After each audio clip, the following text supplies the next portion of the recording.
Yo, what's going on, everybody? You are watching Vikings Now by Chat Sports. My name is Patrick Siepman, and coming up on today's show, we're going to be recapping the NFL trade deadline that just finished up about an hour ago. And we do have a couple of big-time NFL trades that directly impact the Minnesota Vikings. And we actually have a trade that's going to impact the Vikings this upcoming week, taking on the Baltimore Ravens as they started things off yesterday late afternoon as they received Dre'Mont Jones, a pretty damn good edge rusher from the Tennessee Titans for a conditional 2026 fifth-round pick. Now, the conditions on this deal are if Dre'Mont Jones, if he gets 2 sacks in the regular season and the Ravens make the playoffs, this will be upgraded to a 4th-round pick. So, clearly, the Ravens are terrified of JJ McCarthy. That's my number one take from this trade, is that they were just scared that number 9 is going to do what he did to the Lions to them. But it's going to be a great game this weekend. I can't wait for it, and you guys got to let me know who you got. Ravens, Vikings. Can the Vikings get back to above 500? Let me know your thoughts down below. Give me an R for the Ravens, or you can be a V for the Vikings, and let me know who you guys got at US Bank Stadium this upcoming Sunday. All right, so even though I'm sure a lot of you guys are disappointed that the Vikings did not make any moves today, no trades at all for adofo-mensah, actually the first trade deadline that has came and passed where the Vikings did not make any trades that week, but some potential good news here. Ian Rappaport tweeting this out saying free agent cornerback Asante Samuel, who had a spinal fusion procedure this offseason, was fully cleared to return to the NFL. And he says Samuel becomes a top free agent and a fascinating addition. Now, if you guys remember the SKOL North podcast, they got that anonymous tip back in the offseason that apparently Asante Samuel was seen wearing a Vikings hat in a club down in Miami. And he said, I am going to be signing with the Vikings, allegedly, but the deal wasn't official just yet. So I think Asante would have some interest in the Vikings. Obviously, they need some major help at that cornerback position. And even though we're all kind of disappointed that the Vikings didn't make a move for a corner today, if you could pick up Asante Samuel here, I think that would be a fantastic, fantastic pickup. But let's talk about the biggest shocker today, man. I'll tell you what, my jaw was on the floor when this notification came across my phone. The Indianapolis Colts showing a lot of faith in Daniel Jones and this current 2025 team and going all the hell in. They traded for Sauce Gardner and they gave up a haul. Now, I think this was a complete fleece job by the New York Jets. I think they completely overpaid for Sauce, giving up a 2026 first, a 2027 first, and then actually a pretty damn good wide receiver in A.D. Mitchell. I loved him coming out of Texas, so the Jets got a good return trying to spark a rebuild there, but clearly the Colts, they got faith and former Vikings quarterback Daniel Jones, and they gave up a haul for Sauce Gardner. Now, I do just want to get this take out here because I have seen a lot of Vikings fans saying like, oh, why didn't we trade for Sauce Gardner? He was out there for the taking. Why didn't Quizzy go out there and give out 2 first-round picks? It would have been organizational malpractice if the Vikings gave up 2 first-round picks for Sauce Gardner. One, you are in no position to give up future draft capital, especially 2 first-round picks for a guy like Sauce Gardner, a very, very good corner, but he's also taken a step back the last couple of seasons. And also, Sauce Gardner just signed the highest or the biggest cornerback contract in NFL history this offseason. The Vikings are strapped against the cap.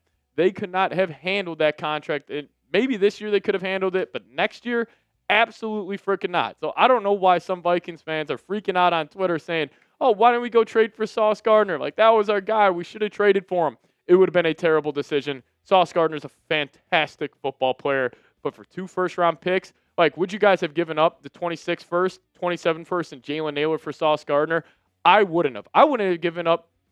I might have given up 1 first-round pick and Jalen Naylor for Sauce, but I wouldn't have given up a first and a third and Naylor for Sauce, and the Colts decided to give up 2-1, so I'm happy the Vikings didn't make that move, but, definitely keeps this Vikings cornerback room incredibly, incredibly thin. Now, we obviously saw Fabian Morrow get the elevation to the active roster this past week, but he is back again on the practice squad. So you still only have 4 corners on the 53-man right now. Byron Murphy, Isaiah Rodgers, they have struggled over the last couple of weeks. Still got UDFA, Dwight McGlothern in there. Jeff Okudah dealing with that concussion, but he should be back out there. But if you would just throw Asante Samuel in this room, we're feeling a little better about where the Vikings cornerbacks do stand. Now, listen, obviously it's a lot of fun when your team is, involved in all the trades. Like, it feels like you're kind of playing Madden franchise mode. But listen, I am not upset with the Vikings for staying put because since you are strapped against the cap, you are going to need to build through the draft over the next couple of years. Now, I think it's easy for people to say, well, Quasi can't draft anyways. Why would he or why would you not give up some of those draft picks for proven commodities? I understand that argument, but also those proven commodities, those proven players that you would want to trade for, they would have been big cap hits. The Vikings have, I think they're $36 million over the cap heading into the next season. Now, they'll obviously roll over the $16 million from this year into next year. You also probably will lose Harrison Smith.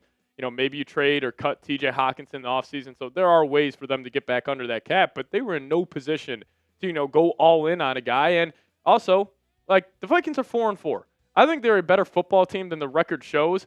But if the Vikings were, let's just say, 6-2, 7-1, then I think they would have been a little more aggressive. Hey, if the Vikings were 6-2 right now and Sauce Gardner was available, maybe I would have some interest in trading for Sauce, but that's just not the reality of the situation. You're also fighting a very much uphill battle to go and make the playoffs, where if, let's just say, you would have traded for Sauce and maybe this season, still wouldn't have gone well, then you wouldn't have your first-round pick for next season. Then what would we be saying about the GM, adofo-mensah? So I think the Vikings made the right decision here. Again, it's fun to get involved in all these trades. The NFL trade deadline is normally a great time, but the Vikings just decided to stay put, and I do agree with that deal. But another blockbuster move here that does impact the Minnesota Vikings in a game later on this season in Dallas, taking on the Cowboys. The Cowboys, Jerry Jones, just can't help himself. This guy gives up a 2026 second-round pick and a 2027 first-round pick, which also that 2027 first is the better of either the Cowboys or the Packers. So, whichever team ends up having the higher draft pick in the 2027 draft, the Jets will get that. I think the Jets had a great NFL trade deadline, moving off 2 marquee players and getting a bunch of draft capital back. But, hey, the Cowboys, they get better for this season. Quinnen Williams is a fantastic player. Now, is he on the level of, Micah Parsons? No, but he is still a very, very damn good football player. But still, the Cowboys secondary, very gettable. So that game against Dallas, in Dallas, Sunday Night Football, I think it's week 15 or 16 around there, definitely gets a little more interesting. And teams in the NFC, it's an uphill battle to make the playoffs, and the Cowboys clearly view themselves as a team that can make the playoffs. So I thought that was an interesting move there. But you guys let me know. Are you upset that the Vikings didn't make a move today? Give me a Y for yes or give me an N for no. I'm cool with it. I would have liked for the Vikings to make a move for a corner, but it's not the end of the world that they didn't. They're also getting, very, very healthy here. So, those are kind of the moves the Vikings were making. But you guys let me know. Are you upset that the Vikings didn't make a move? Give me a Y for yes or an N for no. Now, I do want to give a massive shout-out to today's presenting sponsor, and that is PrizePicks. And the hard-hitting football action is even better with PrizePicks. The weather might be changing, but the feeling of being right never gets old. So keep the season rolling on PrizePicks by getting $50 instantly in lineups when you play your first $5. PrizePicks is the only app that offers stacks. You can pick up to the same player up to 3 times in the same lineup. So, for example, if you guys want to pick more on JJ McCarthy's pass yards, rush yards, and touchdowns this upcoming Sunday against the Baltimore Ravens, now you can't pick all of them in the same lineup, only on PrizePicks. And another cool feature they have is you can actually follow other PrizePicks players directly on the app, so you guys can follow me and copy my lineups in just one click. But whether it's a friend, a celebrity partner, or just someone whose picks you like, hit that follow button and check out every lineup they create in the new feed tab on PrizePicks. So download the PrizePicks app today. Plug in that promo code CLNS to get $50 in lineups after you play your first $5 lineup. That's promo code CLNS to get $50 in lineups after you play your first $5 lineup. But massive, massive shout out to PrizePicks for sponsoring today's show. PrizePicks, it's good to be right. All right, so there's only one trade in the NFC North today, and it was our good old friends, the Chicago Bears.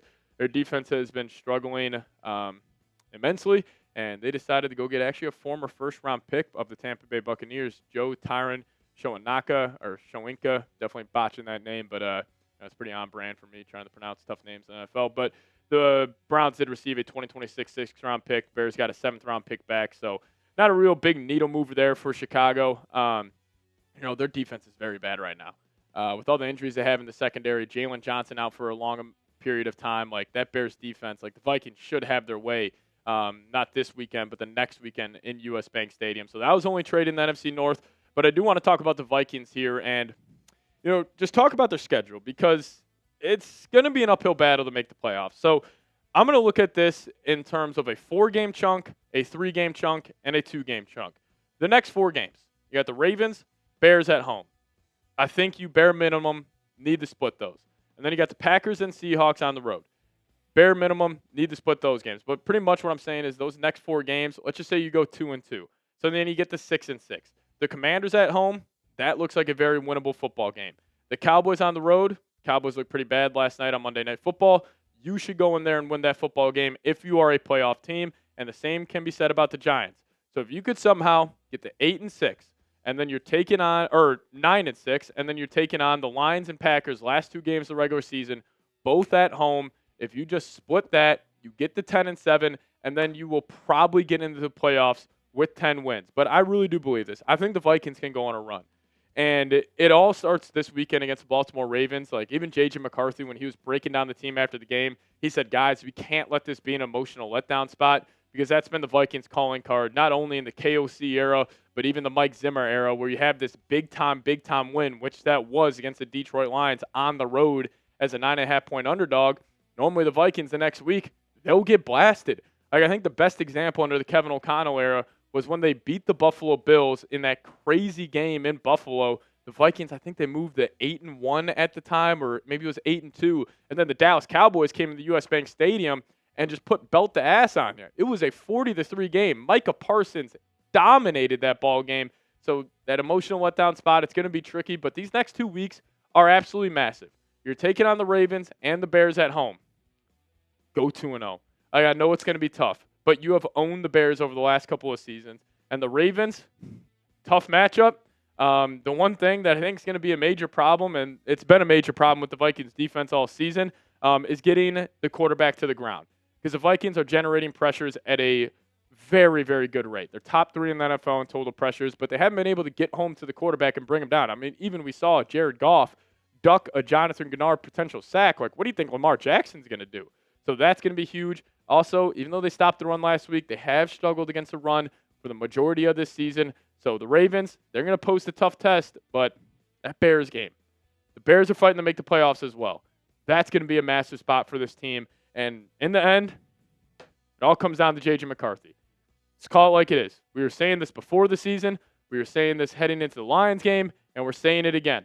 The right arm of JJ McCarthy will determine if the Vikings make or don't make the playoffs, and I got faith in the kid. I think the Vikings, I think they're going to do it. I think they're going to make the playoffs. I think they're going to win their next 2 weeks. Probably drop the next 2 to the Packers and Seahawks. Tough places to play. I mean, the Packers, even though they struggled against the Panthers, and they lost Tucker Kraft for the year, so maybe that's a more of a gettable game than we thought. But the Seahawks, I think, you can make the argument they're the best team in the NFL. But then you got to rip off 3 in a row. Commanders, Cowboys, Giants. You have to go 3-0 in that 3-game stretch, and then you just split with the Lions and Packers to finish off the season. Get to 10-7.